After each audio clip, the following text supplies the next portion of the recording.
بہت بڑی غلطی ہے. زنا کے قریب بھی نہ جاؤ, یہ فحاشی ہے اور برا راستہ ہے. اور کسی کو قتل نہ کرو جس کو اللہ تعالیٰ نے قتل کرنا حرام قرار دیا ہے. اور جو مقتول ہو اس کو حق ہے کہ اپنا وہ حق لے. اور یتیم کے مال کے قریب بھی نہ جاؤ, اچھے انداز سے یعنی اس کی حفاظت رکھو, وعدہ پورا کرو. بے شک وعدے کے بارے میں پوچھا جائے گا, ماں پورا کرو, ترازو سیدھا رکھو. یہ بات اچھی ہے, اچھی انجام کے لحاظ سے. ایسی بات مت کہو جس کا تمہیں علم نہیں ہے. بے شک کانوں کا, آنکھوں کا, دل کا حساب ہوگا. زمین میں اکڑ کے نہ چلو, نہ تو زمین کو پھاڑنے والا ہے نہ پہاڑ پر چڑھ سکتا ہے. یہ ہر بات جتنی تم نے سنی ہے یہ سارے اس کے خلاف ورزیاں, یہ ساری بری باتیں ہیں, تیرے اللہ کے ہاں مکروہ ہیں. اللہ نے ان ساری چیزوں کو حرام کو مکروہ کہا. تو یہ جو آج کل ہمارے یہاں ایک گنجائش نکالی ہوئی, او جی حرام لیکن مکروہ ہے, یہ آدمی لوگ یہ خود فتویٰ دینے والے مکروہ ہیں. اصل میں اللہ نے مکروہ حرام کو کہا ہے. لہذا دو ہی چیزیں, یا حرام یا حلال. یہ درمیان میں مکروہ والی جو بات ہے نا, یہ سارا مکروہ پروگرام ہے. تو سبح له السماوات السبع والارض من فیہن, اللہ فرماتے ہیں ساری مخلوق جو ہے نا آسمان اور زمین میں سب اللہ کی تسبیح بیان کر رہے ہیں, لیکن تمہیں اس کی تسبیح کا پتہ نہیں ہے. سارے اللہ کو یاد کر رہے ہیں. باقی آخرت کے جو منکر تھے کافر, کہ مر کے نہیں اٹھنا. اللہ تعالیٰ نے فرمایا اچھا اگر مر کے نہیں اٹھنا. کہتے تھے اذا کنا عظاما ورفاتا, جب ہم ہڈیاں ہو جائیں گے, چورا چورا ہو جائیں گے, کیا ہم دوبارہ اٹھیں گے؟ اللہ فرماتے ہیں اچھا ہو جاؤ پتھر, ہو جاؤ پتھر, پتھر ہو جاؤ. تم یہ سمجھتے ہو نا کہ پتھر یا لوہا ہو جاؤ, جو تم چاہتے ہو جاؤ. اس سے بڑی ضرور اللہ تعالیٰ تمہیں لوٹائے گا اور تم دوبارہ جو ہے زندہ ہوگے. قیامت کا دن ہوگا, اللہ کے سامنے پیش ہوں گے. یوم ندعو کل اناس بامامہم, اس دن اللہ تعالیٰ ہر ایک گروہ کو اس کے امام کے ساتھ بلائے گا. علامہ ابن کثیر رحمۃ اللہ علیہ لکھتے ہیں اس آیت کی تفسیر میں کہ وہاں جو ہے نا ایک اس کا معنی اعمال نامہ ہے اور ایک معنی یہ ہے کہ امام, کہ سارے اپنے اپنے اماموں کے پیچھے, پیشواؤں کے پیچھے چلے جائیں گے جب آئیں گے. لیکن جو قرآن حدیث پر چلنے والے ہوں گے نا, اہل حدیث صحیح معنی میں, وہ بیٹھے رہیں گے. وہ کہیں گے ابھی ہمارا امام نہیں آیا. پھر محمد رسول اللہ صلی اللہ علیہ وسلم آئیں گے اور ان کو لے کے جائیں گے. ہاں, کوئی اپنے امام کے ساتھ, کوئی اپنے امام کے ساتھ, لیکن جو رسول اللہ صلی اللہ علیہ وسلم کے پیچھے چلے وہ اللہ کے رسول کے ساتھ جنت میں جائیں گے. قل ان اجتمعت الانس والجن على ان ياتوا بمثل هذا القرآن لا ياتون بمثله ولو كان بعضهم لبعض ظهيرا. کہہ دیجئے نبی اگر جن انسان سارے اکٹھے ہو جائیں اس قرآن جیسا کوئی کلام لائیں, نہیں لا سکتے چاہے ایک دوسرے کا تعاون بھی کریں. آگے اللہ تبارک و تعالیٰ نے ایک واقعہ ذکر کیا ہے, وہ یہ کہ مکہ والے ایک دن سارے بن ٹھن کے جڑ کے آئے, کہنے لگے اے محمد صلی اللہ علیہ وسلم ہم تجھ پر ایمان لاتے, ہمارے مطالبات ہیں, ان میں سے کوئی چیز دکھا دے, ہم تجھ پر ایمان لائیں گے. وقالوا لن نؤمن لك حتى تفجر لنا من الارض ينبوعا, ہم ہرگز نہیں ایمان لائیں گے تجھ پر حتیٰ کہ نہر نکال, چشمہ جو ہے وہ جاری ہو. اور تکون لك جنت من نخیل, یا آپ کے لیے باغ ہو کھجوروں کا, بین اور انگوروں کا, فتفجر النهار خلالها تفجیرا, درمیان سے نہر چلتی ہو. اور تو اس کے السماء, یا آسمان کو گرا, کما زعمت علینا کسفا, جیسے تو گمان کرتا ہم پر ٹکڑے کے طور پر. اور تأتی باللہ والملائکۃ قبیلا, یا اللہ اور فرشتوں کو جماعت کے طور پہ ساتھ لا جو بتائیں کہ یہ رسول ہے. اور یکون لک بیت من زخرف, یا تیرے لیے گھر ہو سونے کا. اور ترقی فی السماء, یا تو چڑھ آسمان میں ہمارے سامنے. ولن نؤمن لرقیک, اور ہم نہیں ایمان لائیں گے تیرے چڑھنے پر. حتی تنزل علینا کتابا نقرأ, حتیٰ کہ وہاں سے تو کتاب لے کے آئے جس کو ہم پڑھیں. یہ ہمارے مطالبات ہیں, ان میں سے کوئی ایک مطالبہ دکھا دو ہم تجھ پر ایمان لاتے. یہ قرآن ہے, سورہ اسراء ہے. اب اگر اللہ کے رسول صلی اللہ علیہ وسلم کے قبضے میں کوئی بات ہوتی, آپ کے اختیار میں کوئی چیز ہوتی, آپ کرنی بھرنی والے ہوتے, آپ مختار کل ہوتے, آپ اپنی مرضی کے مالک ہوتے, زمین آسمان کے خزانے امور سب آپ کے ہاتھ میں ہوتے, اللہ کی قسم آپ ضرور ان میں سے کوئی چیز دکھاتے. کیوں؟ اللہ نے آپ کی ہرس بیان کی ہے. کیا ہرس؟ دین کی, لوگوں کی ایمان لانے کی. اللہ نے یہ بیان کیا ہے محمد صلی اللہ علیہ وسلم تجھے تو اتنی فکر ہے لوگوں کی, تیرے دل میں اتنی ہمدردی کوٹ کوٹ کے بھری ہوئی ہے لوگوں کی ہمدردی کی کہ یہ بھی ایمان لے آئے, یہ بھی ایمان لے آئے. لعلک باخع نفسک الا یکونوا مؤمنین, لگتا ہے آپ تو اپنے آپ کو ہلاکت میں ڈال دیں گے, موت کے سپرد کر دیں گے. نہیں مانتے نہ مانے, میں نے کو آپ سے پوچھنا ہے, یہ حریص نبی لوگوں کے ایمان لانے کا اتنا جو ہے وہ امید رکھنے والا, اس کے قبضے میں کوئی چیز ہوتی دکھاتے یا نہ دکھاتے؟ ضرور دکھاتے, اللہ کی قسم. لیکن اللہ کی بے پرواہی پر قربان جائیں, اللہ تعالیٰ کی بے پرواہی پر قربان جائیں. اللہ نے جواب دیا دو جملوں میں, پوری لمبی فہرست کا. قل کہہ دے اے نبی, سبحان ربی, میرا رب پاک ہے. آجزی سے کمزوری سے پاک ہے، یہ ساری چیزیں دکھا سکتا ہے۔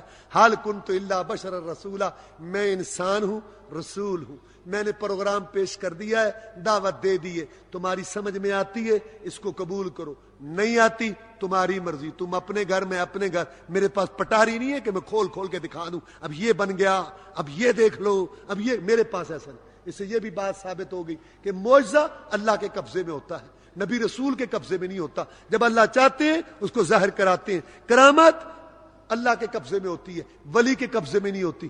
موحد مانتا ہے معجزے کو، معجزہ برحق ہے، معجزے کا منکر کافر ہے، لیکن بدعتی شرک کرنے ثابت کرنے والا اور اپنے جو ہے نا مشکل کشاؤں کے ثبوت ثابت کرنے والا، وہ اس سے اختیار ثابت کرتا ہے، وہ اس سے ثابت کرتا ہے کہ اس کو اختیار حاصل ہے۔ بس یہ فرق ہے، معجزے کے قائل ہیں موحدین بھی، لیکن اس کو جو ہے نبی رسول کے قبضے میں نہیں سمجھتے، یہ اللہ تعالیٰ کے قبضے میں۔ سورۃ اسراء ختم ہوئی تو اللہ تعالیٰ نے فرمایا ان کو کہہ دے، کل کہہ دے ادعوا اللہ، اللہ کو پکارتے رہو، عبد الرحمن، رحمان کو پکارو، ایما تدعو، جو نام بھی پکارو، فلو اسماء الحسنى، اس کے اچھے اچھے نام ہیں، ولا تجہر بصلاتک ولا تخافت بها، نہ تو اونچی قرات کرو نہ بالکل ایستا کرو، درمیان میں وابتغ بین ذلک سبیلا، وقل، اور آپ یہ کہتے رہیں، کوئی اور حمد بیان کرے نہ کرے، محمد تو لگا رہے صلی اللہ علیہ وسلم، کہے تمام تعریفیں تو اللہ تعالیٰ کے لیے، لم یتخذ ولدا، جس نے اولاد نہیں بنائی، ولم یکن له شریک فی الملک، جس کا کوئی شریک نہیں ہے ملک بادشاہی میں، ولم یکن له ولی، نہ اس کا کوئی دوست حمیتی ہے، من الذل، کہ اللہ تعالیٰ کمزور ہو اور وہ اس کی مدد کرے، وکبرہ تکبیرا، محمد تو رب کی بڑائی بیان کرتا رہے اور اس کا نام بلند کر، تیرا کوئی ساتھ دے تو اس کا فائدہ، نہیں دیتا تو نہ دے، تو رب کی بڑائی کبریائی بیان کرنے پر لگا رہے۔ وآخر دعوانا الحمدللہ رب العالمین۔ کل انشاءاللہ سورہ کہف کا درس ہوگا۔ کیا رمضان کے مہینہ میں قبر کا حساب ہوتا ہے؟ بھئی مجھے تو ایسا کوئی پتہ نہیں ہے کہ رمضان میں حساب کتاب نہیں ہوتا۔ کیا رمضان کے مہینہ میں مرنے والے جنت میں جائیں گے؟ اگر نیک عمل ہوئے تو جائیں گے، چاہے رمضان میں فوت ہو چاہے رمضان کے علاوہ۔ ٹی وی پر خانہ کعبہ کی تراویح سننا اور دیکھنا جائز ہے کہ نہیں؟ اور کیا خانہ کعبہ ٹی وی میں دیکھنے کا ثواب ہوگا؟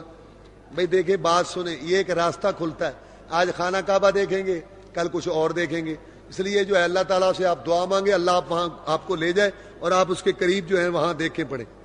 کیا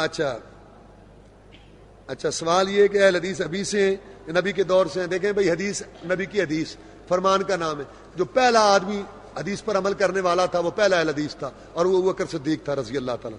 رفع دین کے بارے میں تفصیل سے بتائیں کہ اللہ کے رفع دین، اچھا یہ کیا ہے، رفع دین کیوں کرتے تھے؟ بہرحال رفع الیدین کے متعلق تفصیل کا تو وقت نہیں ہے، اللہ تعالیٰ کے رسول کی پیاری سنت ہے، واحد سنت ہے، چاروں خلیفے اس کے راوی ہیں، عشرہ مبشرہ اس کے راوی ہیں، بخاری میں 5 روایتیں ایک صفحے پر، اور اس میں رکوع کا ذکر ہے، رسول اللہ صلی اللہ علیہ وسلم کے عمل کا ذکر ہے کہ رسول اللہ صلی اللہ علیہ وسلم رکوع میں جاتے ہوئے بھی رفع دین کرتے تھے، اٹھتے ہوئے بھی رفع دین کرتے تھے، اس کے اندر موجود ہے۔ اس کے علاوہ کوئی صحیح روایت نہیں جس میں رکوع کا ذکر ہو، سن لیں میری بات، جس میں رکوع کا ذکر ہو اور نبی کا عمل ہو رفع دین نہ کرنے کا، یا نبی کا حکم ہو رفع دین نہ کرنے کا، ایسی کوئی روایت نہیں۔ اس کے الٹ یہ روایت میں نے آپ کو بتائی ہے، 5 روایتیں ہیں ایک صفحے پر، بخاری شریف پہلی جلد، نماز کا بیان عبداللہ بن عمر بیان کرتے، رسول صلی اللہ علیہ وسلم رکوع میں جاتے ہوئے بھی رفع دین کرتے تھے، رکوع سے اٹھتے ہوئے بھی کرتے تھے، اور پھر یہ رسول اللہ صلی اللہ علیہ وسلم کا عمل ہے، بخاری کی روایت ہے، اور رکوع کا ذکر ہے جو جھگڑے کی جگہ ہے۔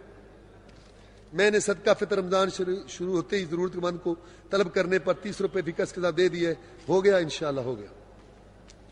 اچھا جی، کیا روزہ کی حالت میں سر کے بال، جسم کے غیر ضروری بال ناخن کٹا سکتے ہیں؟ کٹا سکتے ہیں۔ کیا نماز وطر میں آخری رکعت میں امام کے ساتھ مل کر ایک رکعت پڑھیں؟ بھی دیکھیں، یہ آیا تو کوئی نہیں ایسا حدیث میں کیسا کرو یا نہ کرو، آپ کی مرضی، ایک وطر بھی ہے، 3 بھی ہے، 5 بھی ہے، 7 بھی ہے۔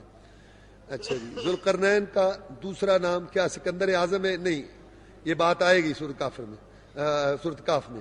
بلا مدابرہ ولا مقابلہ ولا شرکہ ولا حرکہ، برائے مہربانی علیحدہ مانی ذرا سمجھا دے۔ مدابرہ کان کٹا ہوا پیچھے سے، یہ قربانی کے جانور کی بات ہے، اور مقابلہ آگے سے پیچھے کو، ولا شرکہ اس میں لمبا چیر، خرقہ سوراخ نہ ہو۔